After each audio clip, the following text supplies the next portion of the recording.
Hey guys, I'm recording this on Wednesday, August 7th, and the heat wave has broken.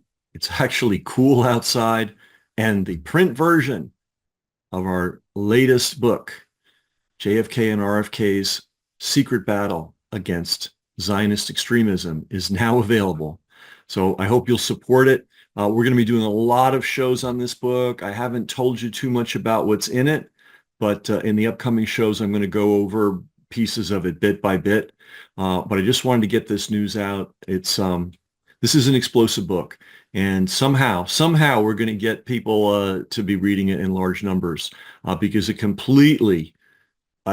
changes everybody's concept of U.S. history and American history, and it gives a lot of people. It will help give a lot of people clarity on what they should be doing right now vis-a-vis Israel.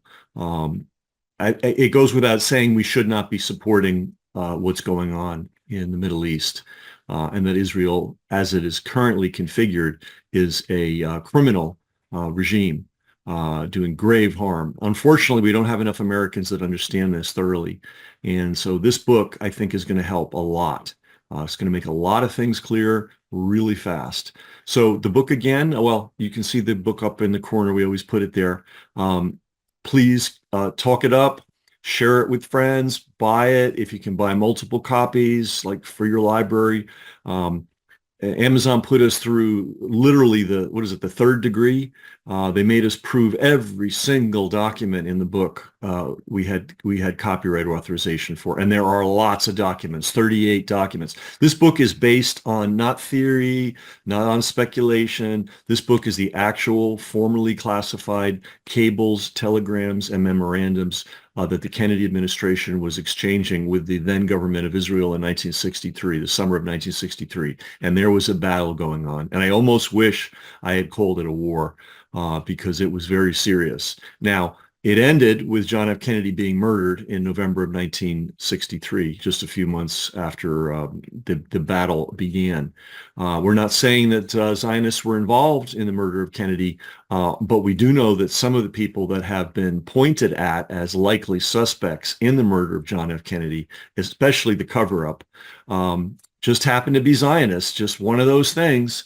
But we're not going to project who did it, or that's a whole rabbit hole. But what we can say with absolute 1,000% clarity that in the summer of 1963, John and Robert F. Kennedy were engaged in a very serious battle against the maniacs that run Israel, and they were trying to stop Israel from getting the atomic bomb, and they were demanding that Israel register as a foreign lobbyist, just like every other country in the world. And just so you understand how important this last piece is, everybody understands that we don't want countries to have the atomic bomb. Okay. We'd like to get rid of all those bombs. We'd like to be done with that. We certainly don't want new countries getting them. Well, Israel got it. And by the way, and you saw the film yesterday that we put out. If you didn't, we'll put it below. Israel got its bomb by stealing enriched uranium from the U.S. Navy, a private contractor that was working for the U.S. Navy. That's how they got their atom bomb. Okay, so the government of Israel, no friends to the United States, and it looks like at least one CIA agent, or it's not agent, and not even officer, super high level CIA agent was involved in helping the theft of that uranium from the United States and covering it up. So this stuff has never appeared in a book before, and none of it's debatable. Okay. So that nobody can question it. We have the actual documents, photocopies of the telegrams and the cables and the memorandums. You can read them yourself.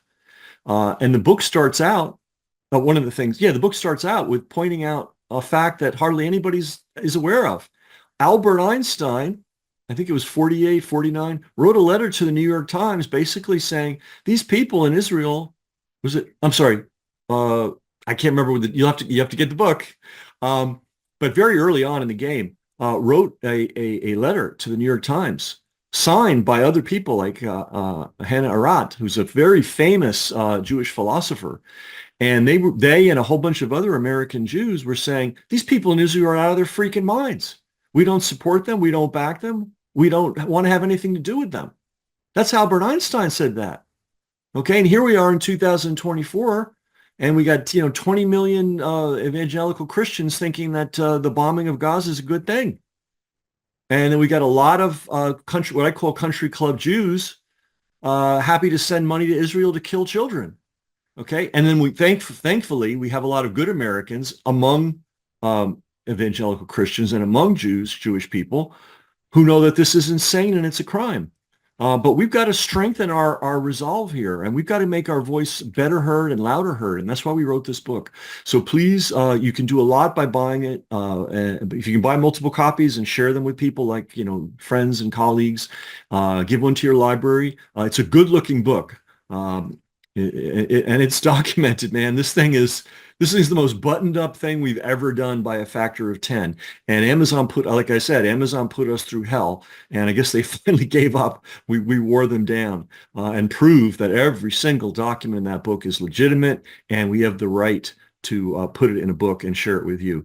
So the book again it's kind of a long title, JFK and RFK's Secret Battle Against Zionist Extremism, the documentary evidence.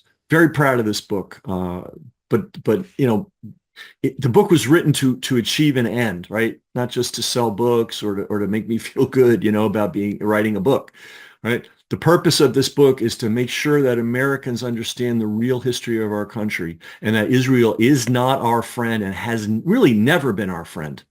Okay, and that we should not be supporting what they do and how they do it, and we've got to stop participating in evil, because unfortunately, if you're a U.S. taxpayer, some of your money is being put into bombs that are being dropped on women and children and starving people to death.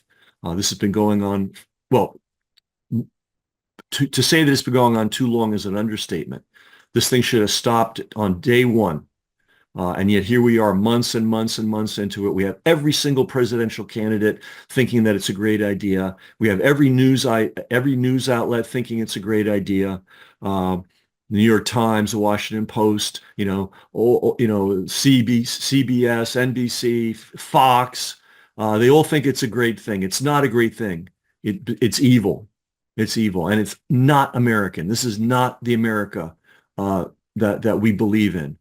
And this is our line in the sand, I really think, right? Are we going to sit back and let this continue to happen, or are we going to do everything we can to stop it?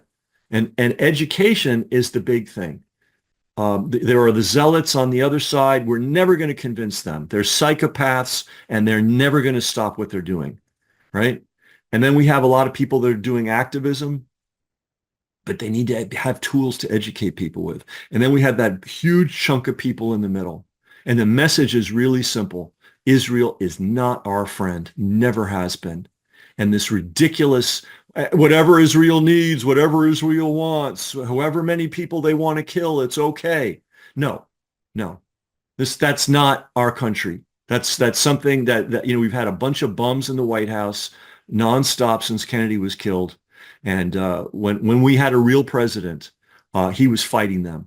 And had he lived, there would have been no atom bomb in Israel. Had he lived, there would have been no exemption for Israel being allowed to lobby and basically bribe and pay off all of our Congress people to do their bidding. He and Robert would have put an end to it, and they were working to put an end to it. And of course, John F. Kennedy was killed in November. And then, and this is something we get into in the book, in 1968, Robert F. Kennedy was killed too. Now, they could have used all kinds of patsies. We all know that Sirhan was a patsy, right? Nobody in their right mind thinks you can shoot somebody in the back of the head while you're standing several feet in front of them, right? So that whole story is nonsense. Now, that he was there and had a gun, yes. That he was firing something, yes. No question about that. But you just can't shoot somebody in the back of the head when you're standing in front of them. It can't be done. So we have to ask the question in 1968, why, of all the patsies the CIA could have put in there, and yes, I hope it was the CIA that did it. I hope it's somebody we can identify, and they're the most likely cases, the most likely suspects. And there were CIA people there that night. There's a film made about it. I mean, it's crystal clear. But the question nobody's ever asked, and if you don't ask a question, nobody will answer it. Of all the patsies they could have used, why did they pick a Palestinian patsy? Think about that. They could have used anybody, but they specifically picked a Palestinian. And when you pull on that thread of why the conspirators that killed Robert F. Kennedy, of all the mind control patsies they could have put in there to take the heat off them, why did they pick a Palestinian? And once I pulled on that thread, it went to some really interesting stuff, all documented, by the way. None of it speculative, none of it, hey, what if, actual historical facts. So we've got a chapter in the book called The Secret of Sirhan Sirhan Revealed. And it's heavy. It's heavy. So help support the book, help the people of Palestine, help our country attain some level of basic decency. That's what this book was for. That's why we put so much energy into first writing it and then badgering the demons at Amazon into actually publishing it. All right, guys. Thanks a lot. Appreciate everything. All right. Bye-bye.